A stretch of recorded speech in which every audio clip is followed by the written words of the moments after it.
하나님이 우리의 찬양을 받으신 줄로 믿습니다. 옆에 있는 분 인사 한번 하죠. 반갑습니다. 축복합니다. 환영합니다. 할렐루야. 네. 오늘 금년들은 제일 덥다는 날인데 밖으로 나가봐야 더워서 소용없고 이렇게 예배의 자리에 오신 여러분 정말 잘하셨습니다. 하나님께서 시간과 정성과 여러분의 헌신 하나님 앞에 올릴 때 하나님 받으시고 예비하신 풍성하신 은혜 여러분 다 받으실 줄로 믿습니다. 오늘 저는 이 본문을 통해서 세상에서 이기는 자, 세상을 이기는 자 말씀 전해드리고자 합니다. 뭐 그 말이 그 말 아니냐 이렇게 하고 여러분 주보를 내던지지 마시고 다시 한번 이렇게 보세요. 다르죠? 글자만 다른 게 아니라 내용이 완전히 다릅니다. 세상에서 그냥 이기는 거하고 세상을 이기는 거하고는 다릅니다.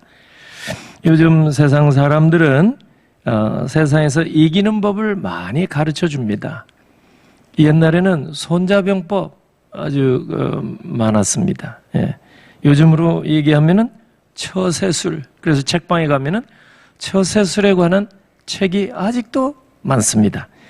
근데 교회에서 가르쳐야 할 것이 정말 세상, 믿음으로 세상을 어떻게 이기며 살아가느냐 이건데 교회에서조차 처세술을 가르친다면 이거는 하나님 결코 기뻐하지 아니하고 그건 성경도 모르고 하나님도 모르는 처사가 될 겁니다.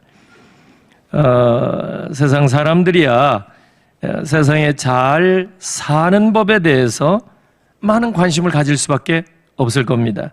그러나 우리 믿음의 사람들은 불신 세상 속에서 믿음으로 이기는 법, 믿음으로 어떻게 살아가야 하는가 더 많은 관심을 가져야 될 줄로 믿습니다. 교회는 성도들이 세상에서 잘 사는 법을 이렇게 배우도록 해야 하는 것이 아니라 세상의 불신풍조를 이기고 믿음으로 사는 법을 더 많이 가르쳐 주는 곳인 줄로 믿습니다. 여러분이 잘 아시는 창세기 6장, 7장 보시면 노아 홍수 이야기가 나옵니다. 노아, 아마 모르는 분이 별로 없을 것 같아요. 이 노아 때에 하나님께서 어떻게 세상을 평가했는가 창세기 6장 5절 보니까 소위 죄가 하늘 꼭대기까지 올라갔어요. 관영됐다 이렇게 말을 합니다. 세상에 죄가 가득했다. 이전 성경에는 관영했다. 하늘까지. 그러니까 하나님은 죄에 심판할 수밖에 없게 된 겁니다. 그래서 노아 홍수로 하나님이 심판하신 이야기가 나옵니다. 그때 당시에 그렇게 험악한 시대 속에서 하나님의 사람 노아는 어떻게 살았을까? 창세기 6장 9절 보니까 노아는 의인이었고 당대 완전한 자였고 또 하나님과 동행한 자로 그렇게 말씀합니다. 그리고 노아는 불신 세상 속에서 하나님의 의를 전파한 사람이라 사도 베드로는 나중에 그렇게 해석을 했습니다. 베드로후서 2장 5절에 보니까 그러므로 노아는 세상에서 단순히 성공한 사람이라기보다는 불신 세상을 이긴 사람인 줄로 믿습니다. 반면에 창세기 19장에 아브라함의 조카 롯의 이야기가 나옵니다. 롯. 이 롯은 소돔과 고모라에도 죄가 관영이 됐어요. 꽉 찼다 이 말이에요. 이 영어로 소돔이 동성애 바로 소돔 사람들이 하는 짓이다. 여기서 나온 거예요. 그만큼 죄가 소돔과 고모라 땅에 아주 관영이 됐었습니다. 이제 그럴 때 베드로후서 2장 7절 8절 보니까 아브라함 조카 롯은 그 의로운 마음이 좀 상했습니다. 물론 아브라함과 이제 헤어지면서 뭔가 물질적인 성공을 위해서 소돔 땅으로 고모라 땅으로 이렇게 택해서 갔는데 막상 거기 가보니까 영적으로 정말 험악한 곳이라 그 말이죠. 그래서 구약에는 안 나오지만 신약의 베드로 사도는 의로운 마음을 상했다 이렇게 이제 말을 합니다. 물론 하나님의 사람이니까 뭐 그랬겠죠. 그러나 분명한 사실은 이 롯은 그 불신 세상을 이기는 삶을 살지는 못했다 이 말이죠. 그러니까 죄악이 관영된 소돔과 고모라에 살던 롯은 노아처럼 의를 전파하지도 못했고, 예수님이 가르쳐 주신 너희는 빛과 소금이더라 이 말씀대로 세상의 빛과 소금으로 살지도 못했습니다. 그러므로 이 악한 세상, 불신 세상에 아무런 영향력을 끼치지 못한 사람이 롯입니다. 겨우 자기 혼자만 이 하나님의 심판에서 빠져나올 정도로, 그 정도. 가족에도, 어찌 보면 자녀들에게도, 어찌 보면 이웃에게도 영적인 영향을 아무 끼치지 못한 사람이 롯입니다. 비교가 되죠. 그러니까 이런 사람은 하나님을 오래 믿었다고 해도 어찌 보면 자기 하나만 생각하는, 이게 어린아이 신앙이라 이렇게 봅니다. 오늘 본문에 보면 세 부류의 사람이 나옵니다. 첫째는 어린아이 신앙을 가진 사람, 둘째는 청년 신앙을 가진 사람, 셋째는 이 아버지 신앙을 가진 사람. 이 순서는 좀 바뀌어 나옵니다만은 우리의 이제 생명 주기가 있잖아요. 탄생 과정, 어린아이 때가 있고 또 청년 때가 있고 이제 장년, 여기 보면 아비드라 얘기를 하죠. 이제 자녀를 낳고 가정을 이루어서 사는 이 장년들, 그래 아비드라 이렇게 통칭해서 말씀합니다. 그 세 부류의 사람, 이 세 부류의 신앙의 종류가 있다 이런 얘기를 합니다. 이 사도 요한이. 그 첫 번째 이제 14절을 보면은 이 어린아이의 신앙의 모습을 우리가 여기 보게 됩니다. 14절 보면은 아이들아 내가 너희에게 쓴 것은 너희가 아버지를 알았으며, 이 자녀 신앙의 첫 번째 특징이 뭐냐면 아버지를 알아요. 그죠? 여러분 갓난애기라도 부모를 알아봐요. 다른 사람은 몰라봐요. 근데 어린애기, 갓난아기인데 엄마의 소리를 인식을 합니다. 아버지의 소리를 듣습니다. 딴 사람들은 눈길을 안 줘요.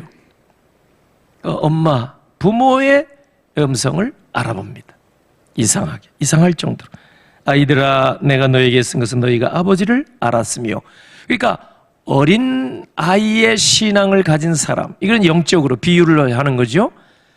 우리 이제 성도들 가운데도 어린 아이의 신앙 수준에 있는 사람의 특징이 뭐냐? 첫 번째로 아버지를 아는 거예요.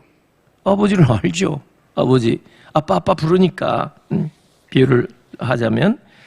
그래서 하나님을 내 아버지, 이렇게 부르긴 합니다. 근데 하나님을 알고 있다고는 하는데 실상은 하나님의 그 성품도 잘 몰라요. 하나님의 마음도 제대로 알지 못해요. 어떻게 보면은 정말 철부지 신앙, 이게 어린아이 신앙. 사도 요한은 여기서 자녀들아 이 다정하게 부르는 것 같지만 실상은 영적으로는 아직 갓난아기 수준이다, 이 얘기를 하고 있는 거예요. 그러니까 어린아이 신앙을 한마디로 얘기해서 아버지의 힘과 권세를 이용해서 세상에서 내가 잘 살아봐야 되겠다, 이 정도 생각하는 사람이 어린아이 신앙이라 이 말입니다. 또 어린아이 신앙의 또 다른 모습이 있는데 평생을 교회에서 신앙생활하고 충성봉사를 다 한다고 해도 이 어린아이의 신앙을 가진 사람을 보면은 결국에는 자기 자신만을 위하는 신앙의 삶을 사는 사람입니다. 그러니까 하나님에 대해서 어떤 생각을 갖느냐 하면 하나님도 나를 위한 하나님, 마치 갓난아기가 뭐 부모고 뭐고 간에 다 나를 위한 것으로 이렇게 생각하는 것처럼, 여러분 갓난아기는 손에 뭐가 들어가도 손에 쥐는 것은 다 자기 입으로 갑니다. 다른 사람이 생각하지 않습니다.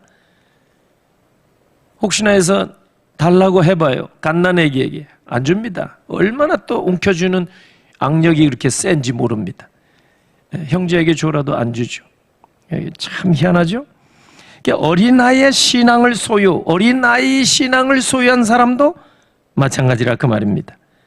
여러분, 신앙이 조금 더 성숙해지면은 이웃이 보이고 형제가 보이고 다른 사람이 보이거든요.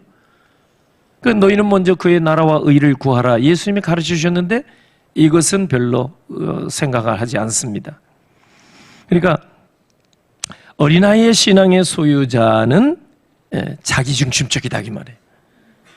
근데 반면에 13절 14절에 두 번째 신앙의 부류가 바로 아버지 신앙입니다. 아버지 신앙. 이 성숙한 사람을 가리키는 말입니다. 13절 아비들아 내가 너희에게 쓰는 것은 너희가 태초부터 계신 이를 알았으며 14절에도 동일한 말씀이 나옵니다. 아비들아 내가 너희에게 쓴 것은 너희가 태초부터 계신 이를 알았으며 13절 14절에 말하는 아비들은 하나님을 참된 아버지로 알고 있는 사람입니다. 정말 하나님을 제대로 아는 사람들이 이 아버지 신앙. 그러니까 여기 말하는 아비들은 이제 어린아이의 신앙과 달리 하나님 아버지는 나만을 위해서 계신 분이 아니라 하나님의 백성된 모든 사람의 아버지 되심을 안다 이 말이에요. 성숙한 거죠. 아버지 신앙, 소위 말해서. 그러니까 여기 말하는 13절 14절 아비들아 이런 부류의 신앙인들은 우리와 같은 죄인들을 구원해 주시기 위해서 하나님 아버지께서 독생자를 아낌없이 내어주셨다는 사실, 그 아버지 하나님의 참 사랑을 잘 알고 있는 사람들이 바로 아버지 신앙을 가진 사람. 그러니까 우리가 육신적으로 볼 때 이제 자녀를 낳고 기르고 이렇게 하다 보면은 본능적으로 가르쳐 주지 않아도 자녀를 사랑하고 양육하고 돌보고 보살펴주고 지켜주고 다 합니다. 누가 뭐 가르쳐 주지도 않아도 정말 그렇죠? 그러니까 영적으로 아버지 신앙의 정도 수준에 있는 사람은 뭐 가르쳐 주지 않아도 하나님을 알고 그리고 마땅히 해야 할 일, 내가 사랑을 베풀어주고 도와주고 이걸 안다 이 말이죠. 이게 아버지 신앙. 그래서 사도 요한은 요한일서 4장 7절 이하에서 사랑하는 자마다 하나님으로부터 나서 하나님을 안다. 4장 7절에. 그리고 4장 8절에는 사랑하지 아니하는 자는 하나님을 알지 못한다. 4장 11절에 하나님이 이같이 우리를 사랑하셨은즉 우리도 서로 사랑하는 것이 마땅하도다. 이걸 안다 이 말이에요. 아버지 신앙 정도 가진 사람은 마땅히 사랑하는. 그래서 이웃, 형제, 부모, 우리 성도를 이렇게 사랑하는 것을 마땅하게, 당연하게 알고 있다 이 말이죠. 매우 성숙한 신앙의 수준에 있는 사람을 가리키는 말입니다. 그러면 중간과정이라 할 수 있는 청년신앙. 청년신앙은 젊은 사람들을 가리키는 게 아니고 이 신앙의 어떤 수준으로 얘기할 때 어린아이 신앙, 이 갓난아기 신앙보다는 성숙한 거. 근데 아버지 신앙보다는 아직 온전치 못한, 성숙하지 못한 그런 중간과정. 이런 부류의 신앙인을 청년신앙이라 이렇게 말할 수 있습니다. 13절 거기 하반절에 보면 청년들아 내가 너희에게 쓰는 것은 너희가 악한 자를 이기었음이라. 좀 감당이 잘 안 되는 말 같지만 사도 요한은 지금 13절 말미에 너희가 악한 자를 이겼다 이렇게 선포를 하거든요. 14절 또 마지막 부분에 보면 청년들아 내가 너희에게 쓴 것은 세 가지. 너희가 강하고 하나님의 말씀이 너희 안에 거하시며 너희가 흉악한 자를 이기었습니다. 지금 해당 사항이 안 될 것 같은데 사도 요한은 이렇게 청년 신앙인에게 말씀합니다. 청년들아, 너희는 강하다. 그리고 하나님의 말씀이 너희 안에 거하고 있다. 그리고 너희가 흉악한 자를 이겼노라. 지금 해당 사항이 아닐 것 같은데 왜 사도 요한이 이런 얘기를 하고 있을까요?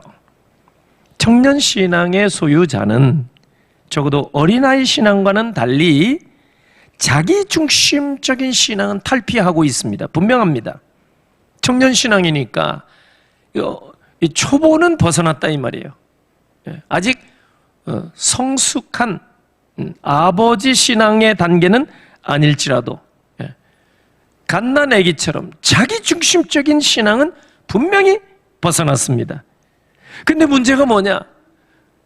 마치 청년들처럼 세상을 이제 인생의 첫 발을 내디디면서 여러 가지 고민이 많고 싸워야 할 것이 많고 개척해 나갈 게 많고 유혹이 많고 미혹이 많은 그런 세대가 청년 세대라면 영적으로 청년 신앙을 가진 사람도 마찬가지예요. 신앙생활 이제 해서 이제 초보 단계는 벗어났지만 여전히 주일날 교회 나와야 되나? 안 가도 되나? 11조를 해야 되나? 안 해도 되나? 기도를 열심히 해야 되나? 안 해도 되나? 전도 열심히, 봉사 열심히 해야 되나? 안 해도 되나? 이런 이제 왔다 갔다 오락가락. 이게 이제 소위 청년 신앙이라 이 말이에요. 과정 중에 있는 사람을 가리키는 말입니다. 그렇기 때문에 미혹이 많고 유혹이 많아요. 누가 솔깃한 얘기하면은 믿음도 그만 잠시 내려놓을 수 있는 이 단계의 신앙인이 바로 청년 신앙. 근데 13절에 보면은 너희가 악한 자를 이겼습니다. 이겼노라 이렇게 말을 하거든요. 아직은 아닌데 왜 이런 말씀을 하실까? 아직 영적 싸움이 많은데 왜 이런 말씀하셨을까? 그 근거가 뭘까?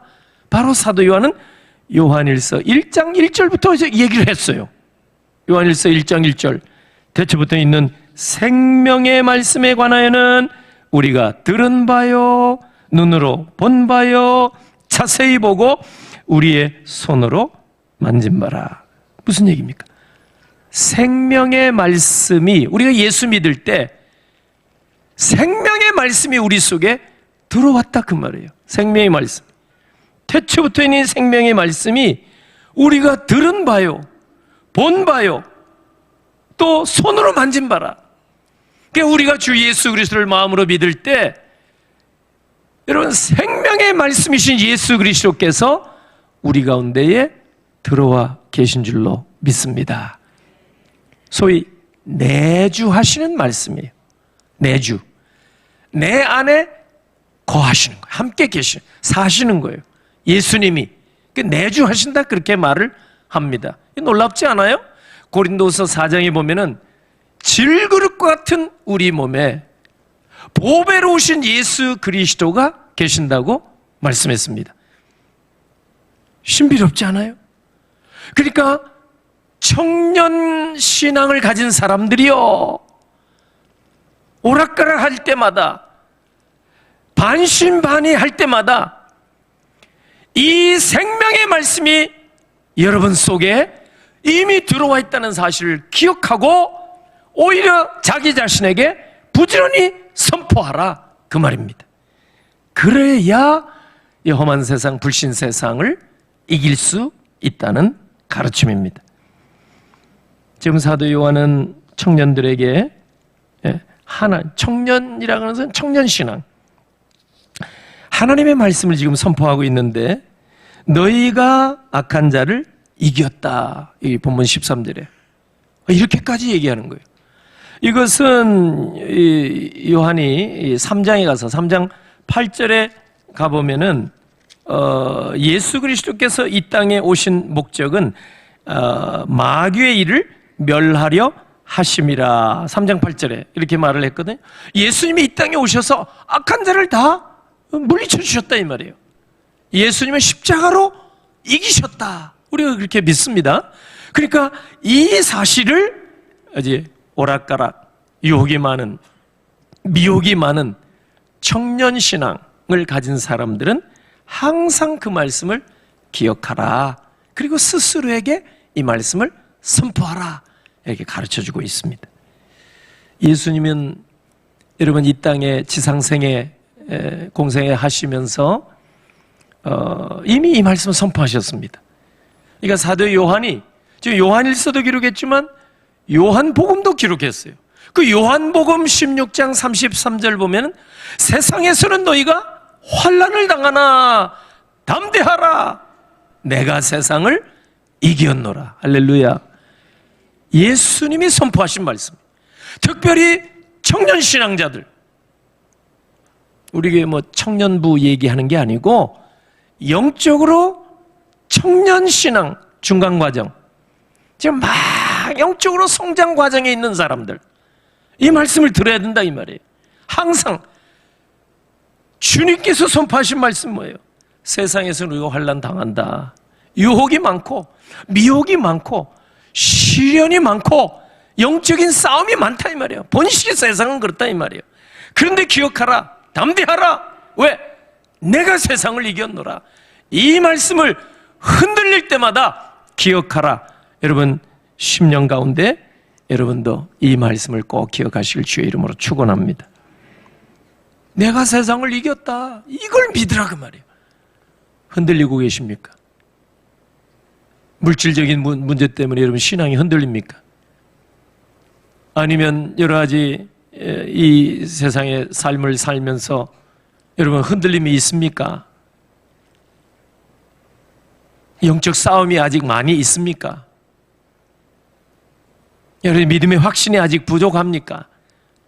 걱정하지 마시고 주의 말씀을 들으세요. 아니 성경에 보니까 아니 사도 요한의 가르치는 말씀 보니까 생명의 말씀이 이미 너희 속에 들어와 있습니다. 여러분 생명의 주께서 말씀으로 우리 가운데 내주하고 계신 줄로 확신하시길 주의 이름으로 축원합니다. 그래 이 말씀 우리 속에 들어와 계신 생명의 말씀이 이 험한 세상을 이길 수 있는 근거가 되고 힘이 될 줄로 믿습니다. 그래서 영적으로 아직 내가 청년기에 있다. 청년 영적으로 아직은 아버지 신앙 정도 그 레벨에 올라가지 못했다 생각이 된다면 여러분 언제나 예수 그리스도께서는 내 대신 악한 마귀를 물리쳐 주시고 십자가로 원수를 꼼짝 못하게 묶어버렸다. 이 사실을 기억하시고 스스로에게 이 말씀을 선포하시기를 주의 이름으로 축원합니다. 유혹이 들 때마다 흔들리지 마시고 영적 싸움을 할 때마다 하나님의 말씀, 내 안에 계신 생명의 말씀이 능히 이길 수 있다는 확신을 가지고 이 험한 세상에 정말 믿음 없는 자같이 오락가락하지 아니하고 담대하게 끝까지 믿음에 승리하는 여러분 되시기를 주의 이름으로 축원합니다. 그래서 결론적으로 세상에서 우리는 단순히 성공자가 아니라 세상을 이기는 자가 되어야 할 것입니다. 오늘 세상 사람들은 세상에서 이기는 법, 성공하는 법, 다른 사람을 경쟁 상대로 해서 이기는 법, 이것을 많이 관심에 둡니다. 그래서 세상에는 처세술, 얼마나 많은 관심을 갖고 있습니까? 그러나 우리 교회는, 성도들은 세상, 이 불신풍조, 믿음으로 어떻게 이겨나갈 수 있는가 하나님의 말씀을 통해서 부지런히 듣고 또 믿음의 확신을 갖게 되기를 주님의 이름으로 부탁을 드립니다. 그러니까 강단에서 선포할 말씀은 처세술의 말이 아니에요. 어떻게 잘 살까? 이 얘기가 아닌 거예요. 강단에서는 세상을 이기는 법, 불신 세상을 믿음으로 이기고 악한 세상을 말씀으로 이기는 법을 많이 들으시고 배우시는 여러분 되시기를 주의 이름으로 축원합니다. 성도들이 불신 세상, 험한 세상 속에서 정말 결단하고 거짓 없는 믿음으로 정직하게 사는데 모든 것을 다 잃어버릴 수 있거든요. 그때에도 하나님께서는 욥의 결국과 같이 갑절의 복을 주신다는 이 사실을 확신하시기를 주의 이름으로 축원합니다. 우리는 세상에서 더 이상 잃을 게 없는 사람들인데, 우리가 여러분 예수 믿으면서 우리가 여러분 사도 바울처럼 분투와 같이 이미 다 버렸어요. 더 이상 잃을 게 뭐 있냐 이 말이에요. 알고 보면은 이제 오히려 하나님이 주실 풍성한 은혜가 더 많이 기다리고 있는데, 우리는 비교를 통해서 우리는 무슨 남들에 비해서 못 가지고 실패한 자처럼, 여러분 결코 그렇게 생각하는 것은 성경적이지가 않고 하나님의 뜻이 또 아닙니다. 그래서 우리가 이 불신 세상을 믿음으로 이겨나가고 험한 세상을 말씀으로 이기는 법, 이것을 부지런히 배우셔서 정말 이 땅에서 어찌 보면은 불신 세상 속에서 말씀대로 살다가 믿음의 선배들 같이 여러분 바닥에 내동댕이 쳐질 때도 없지 않아 있을 수 있습니다. 고린도전서 4장 13절 보면은 심지어 사도 바울은 우리가 만물의 찌꺼기같이 되었노라, 이렇게까지 여러분 밑바닥 인생까지 되었구나, 이럴 때까지 있었다 이 말이에요. 그러나 하나님께서는 자녀된 우리를 버려두지 아니하시고 때가 되면 지극히 높여주셔서 반드시 불신 세상 속에서도 다니엘처럼 욥처럼 정말 다윗처럼 높여주실 줄로 믿습니다. 그래서 만약에 우리가 이 세상 살면서 세상적인 성공도 하고 출세도 하고 이렇다면 얼마나 좋겠어요. 세상에서도 성공하고 세상 믿음으로도 성공하고 이러면 얼마나 좋겠어요. 세상에서 부귀영화 권세로 출세 성공도 하고 믿음도 성공한다면 두 가지 다 얼마나 좋겠어요. 그런데 대부분은 두 가지 다 성공하는 경우가 별로 없습니다.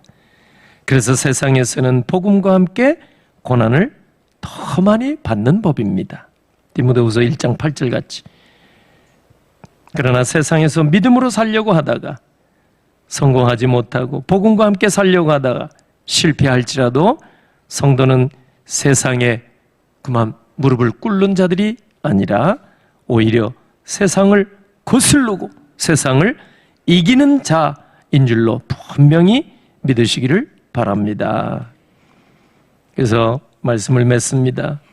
성도는, 우리 믿음의 사람은 세상에서 이기고 승리하는 그런 사람이라기보다는 불신 세상, 불신 풍조를 믿음으로 이겨나가는 그런 사람이라는 사실을 꼭 기억하시기를 바랍니다. 세상에서 하나님 말씀대로 살다 보면 노아처럼 의로운 심령이 상할 때도 있습니다. 또 빛의 자녀들처럼 착함과 의로움과 진실함으로 살려고 하다가 세상에서 여러분 버림받고 내동댕이 쳐질 그런 때도 없잖아 있습니다. 그러나 우리 믿음의 사람들은 오히려 세상을 거슬러서 언제나 끝까지 믿음으로 살아야 할 자라는 사실, 그래서 세상을 이기는 사람이라는 사실을 끝까지 기억하시기를 주의 이름으로 축원합니다.